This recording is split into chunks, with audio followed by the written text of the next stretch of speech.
Hey everyone, welcome to the Love America Hate Taxes podcast. I'm Ryan and this is Don. And today we're kind of going through a list of proposed things from the House Ways and Means Committee.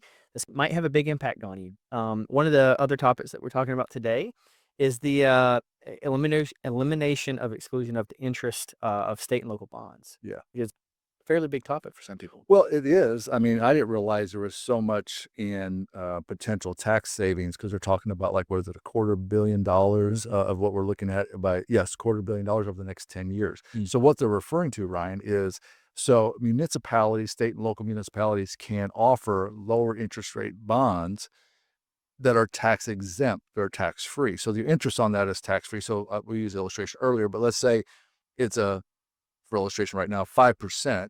So they're offering a 5% bond. So it's a municipality, let's say it's Charlotte or whatever.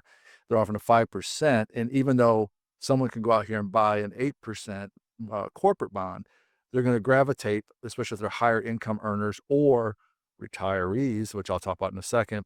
They'll gravitate towards that because it won't impact their marginal tax rate. They don't pay taxes on it. They don't affect their marginal rate, their effective rate, or Social Security benefits. Because the one thing is when you are being taxed on your Social Security, one of the things that is excluded is tax-exempt interest.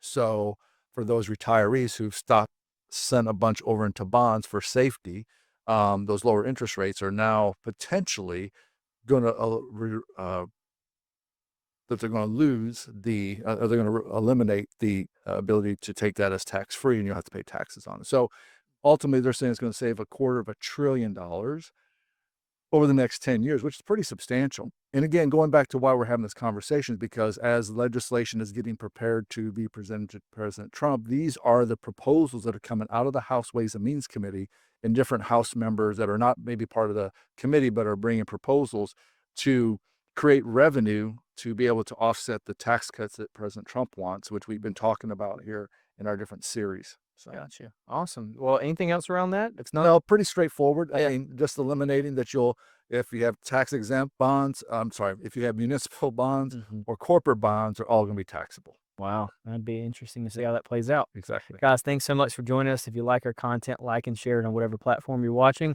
Also, email in any questions that you may have. You may get them answered on this podcast. Until we see you next time, thank you. Thank you.